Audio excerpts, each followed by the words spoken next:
അനുഗ്രഹിക്കപ്പെട്ട നല്ല സമയത്തിനായി ഞാൻ ദൈവത്തെ സ്തുതിക്കുന്നു, സ്തോത്രം ചെയ്യുന്നു.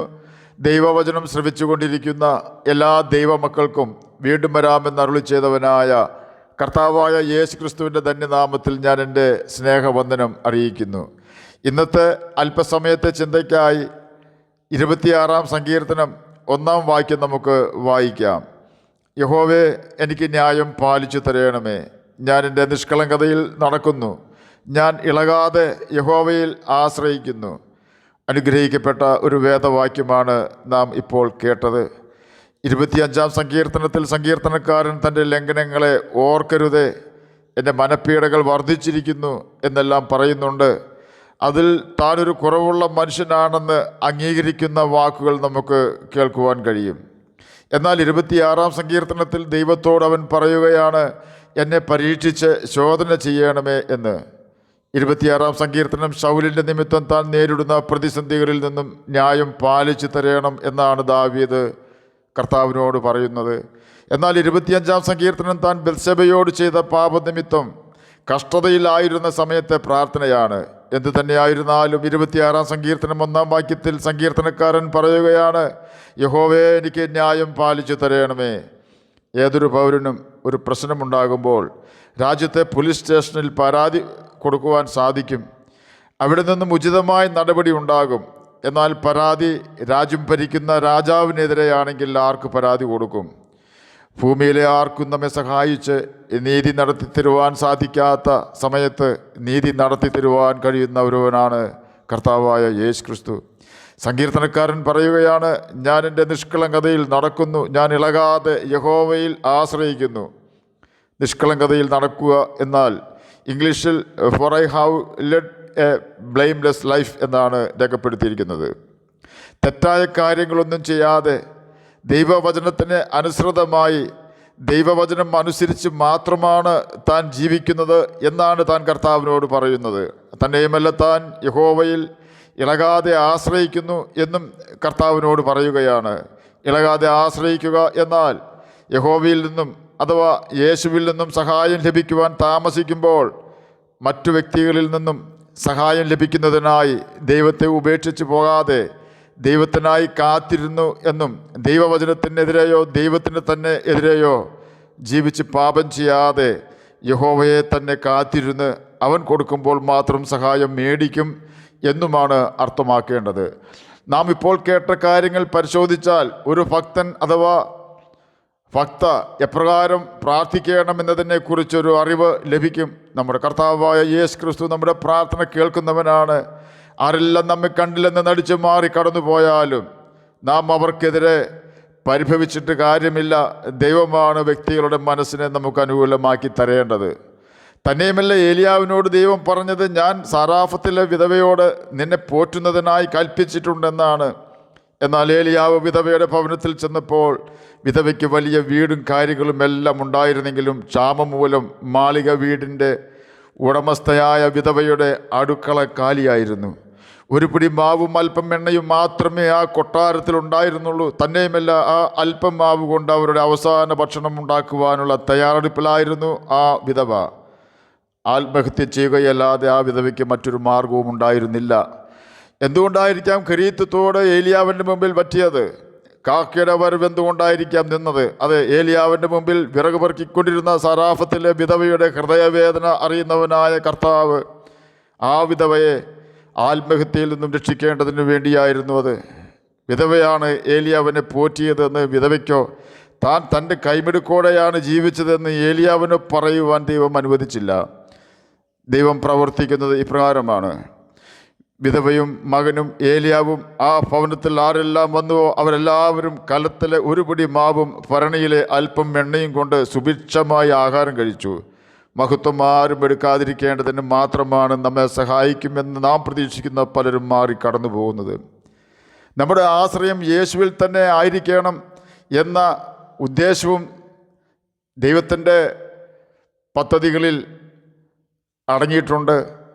മറ്റേതെങ്കിലും വ്യക്തിയിൽ നാം ആശ്രയിച്ചാൽ ലജ്ജിക്കേണ്ടി വരും. നമ്മുടെ ആശ്രയം യേശുവിൽ തന്നെയാണെങ്കിൽ അല്പം താമസിച്ചാലും നമ്മുടെ സകല പ്രശ്നങ്ങളും പരിഹരിക്കുവാൻ യേശു ശക്തനാണ്. സങ്കീർത്തനക്കാരൻ പറയുകയാണ്, എൻ്റെ പ്രതിസന്ധികളിൽ ഞാൻ മറ്റാരെയും ആശ്രയിക്കാതെ നിന്നിൽ തന്നെ ആശ്രയിക്കുന്നു. ദൈവത്തിൽ ആശ്രയിക്കുന്നവർ നിഷ്കളങ്കതയിൽ അഥവാ ഹൃദയം കഠിനമാക്കാതെ, ഹൃദയത്തിൽ ആർക്കുമെതിരെ ദോഷം ചിന്തിക്കാതെ, ദൈവവചനമാകുന്ന ബൈബിളിൽ എപ്രകാരം നാം ജീവിക്കണമെന്ന് ഉപദേശിച്ചിരിക്കുന്നുവോ അപ്രകാരം ജീവിച്ചുകൊണ്ട് ആയിരിക്കണം ദൈവത്തിൽ ആശ്രയിക്കേണ്ടത്.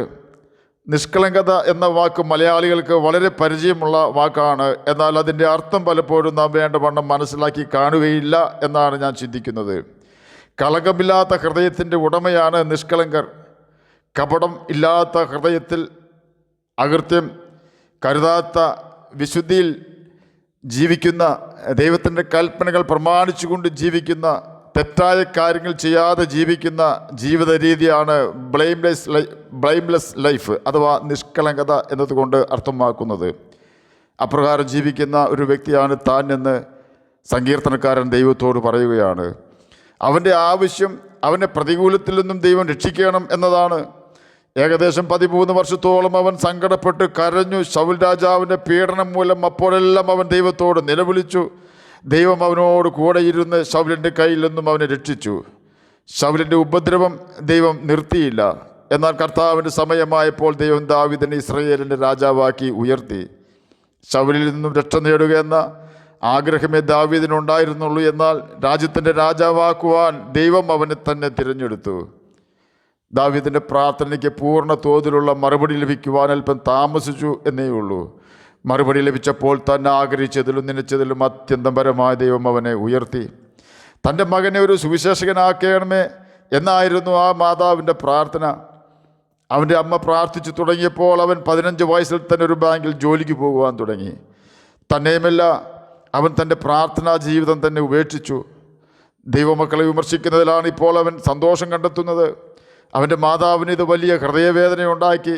അവൻ്റെ സഹോദരിയും അവനു വേണ്ടി പ്രാർത്ഥിച്ചു കൊണ്ടിരുന്നു. മകൻ തൻ്റെ പ്രാർത്ഥനാ ജീവിതം നിർത്തിയെങ്കിലും അവൻ്റെ അമ്മ പ്രാർത്ഥന നിർത്തിയില്ല. ഒരു ദിവസം ആ മാതാവ് 70 മൈൽ അകലെ താമസിക്കുന്ന ഒരു സുഹൃത്തിനെ കാണുവാൻ പോയി. ആ വീട്ടിലെത്തി അല്പം സമയം കഴിഞ്ഞപ്പോൾ ദൈവം തനിക്ക് കൊടുത്ത പ്രേരണയാൽ താൻ പ്രാർത്ഥിക്കുവാൻ അവിടെ ഒരു മുറിയിൽ കടന്ന് തൻ്റെ മകനു വേണ്ടി പ്രാർത്ഥന തുടങ്ങി. ആ സമയം മകൻ തൻ്റെ വീട്ടിൽ പിതാവിൻ്റെ വായനാ മുറിയിലായിരുന്നു. അവൻ ഏതോ പുസ്തകങ്ങൾ അന്വേഷിക്കുന്നതിനിടയിൽ ഒരു ലഘുലേഖ ശ്രദ്ധയിൽപ്പെട്ടു. ആ ലഘുലേഖയുടെ ഹെഡിങ് ഇപ്രകാരം ആയിരുന്നു: അത് പൂർത്തിയായി. ആ ലഘുലേഖ വായിച്ചന്ന് അവൻ രക്ഷിക്കപ്പെട്ടു. തൻ്റെ മാതാവ് പ്രാർത്ഥിക്കും തോറും അവൻ ദൈവത്തിലൊന്നും അകന്നു പോയപ്പോൾ മാതാവ് തൻ്റെ പ്രാർത്ഥന നിർത്തിയില്ല. മടുത്തു പോകാതെ അവൾ പ്രാർത്ഥിച്ചു. ആ മാതാവിൻ്റെ പ്രാർത്ഥന പോലെ തന്നെ ആ മകൻ ഒരു സുവിശേഷകനായി തീർന്നു. ആ മകനാണ് കർത്താവിൽ പ്രസിദ്ധനായ ഹഡ്സൺ ടൈലർ. നീതിമാൻ്റെ ശ്രദ്ധയോടുകൂടിയ പ്രാർത്ഥന വളരെ ഫലിക്കുമെന്ന് യാക്കോബിൻ്റെ ലേഖനം 5-ാം അധ്യായം 16-ാം വാക്യത്തിൽ രേഖപ്പെടുത്തിയിരിക്കുന്നു. ശ്രദ്ധയോടുകൂടിയ പ്രാർത്ഥന എന്നതുകൊണ്ട് ഉദ്ദേശിക്കുന്നത് ജീവിതത്തിൽ തെറ്റ് പറ്റിയിട്ടുണ്ടോ എന്ന് പരിശോധിച്ച്, പറ്റിയിട്ടുണ്ടെങ്കിൽ നിരപ്പ് പ്രാപിക്കേണ്ട ഏതെങ്കിലും കാര്യങ്ങളുണ്ടെങ്കിൽ ദൈവത്തോടും മനുഷ്യരോടും നിരപ്പ് പ്രാപിച്ചുകൊണ്ടുള്ള പ്രാർത്ഥന എന്നാണ് അർത്ഥമാക്കേണ്ടത്. സങ്കീർത്തനക്കാരൻ്റെ പ്രാർത്ഥനയ്ക്ക് ദൈവം മറുപടി കൊടുത്തു. ദൈവം അവന് ന്യായം പാലിച്ചു കൊടുത്തു. നല്ല ന്യായാധിപനും നല്ല സ്നേഹിതനും നല്ല വീണ്ടെടുപ്പുകാരനുമായ കർത്താവായ യേശു ക്രിസ്തു നമുക്ക് ന്യായം പാലിച്ചു തരും. നിരാശപ്പെടാതെ, മടുത്തുപോകാതെ, നിഷ്കളങ്ക ഹൃദയത്തോടെ നമുക്കും യഹോവയിൽ അഥവാ കർത്താവായ യേശു ക്രിസ്തുവിൽ ഇളകാതെ ആശ്രയിക്കാം, അവനെ വിശ്വസിക്കാം. അവൻ്റെ കൽപ്പനകൾ പ്രമാണിച്ചുകൊണ്ട് നമുക്ക് ജ്യോതിഷികളെ പോലെ തിളങ്ങാം. അതിന് കർത്താവ് നമ്മെ സഹായിക്കട്ടെ എന്ന് പ്രാർത്ഥിച്ചുകൊണ്ട് ഞാൻ എൻ്റെ വാക്കുകളിൽ നിന്ന് വിരമിക്കുന്നു. നമുക്ക് പ്രാർത്ഥിക്കാം. ഞങ്ങളെ സ്നേഹിക്കുന്ന സ്വർഗീയ പിതാവേ, നല്ല വചനത്തിനായി ഇങ്ങനെ സ്തുതിക്കുന്നു, സ്തോത്രം ചെയ്യുന്നു. എന്നെ കേൾക്കുന്ന ഏതെങ്കിലും പ്രിയപ്പെട്ടവർ പ്രാർത്ഥനയ്ക്ക് മറുപടി ലഭിക്കാത്തതിനാൽ സങ്കടപ്പെടുന്നുണ്ടെങ്കിൽ അങ്ങ് അവരുടെ പ്രാർത്ഥനയ്ക്ക് മറുപടി കൊടുത്ത് സഹായിക്കണമെന്ന് ഞാൻ പ്രാർത്ഥിക്കുന്നു. പഠിക്കുന്ന കുഞ്ഞുങ്ങൾക്ക് പഠിക്കുവാനുള്ള ബുദ്ധിയും ജ്ഞാനവും ഓർമ്മശക്തിയും കൊടുക്കണമേ. ഞങ്ങളുടെ കുഞ്ഞുങ്ങളോ യൗവനക്കാർത്തികളോ ദുഷ്ടൻ്റെ കെണിയിൽപ്പെടുവാനിടവരാതെ അവരെ സഹായിക്കണമെന്ന് അടിയൻ പ്രാർത്ഥിക്കുന്നു.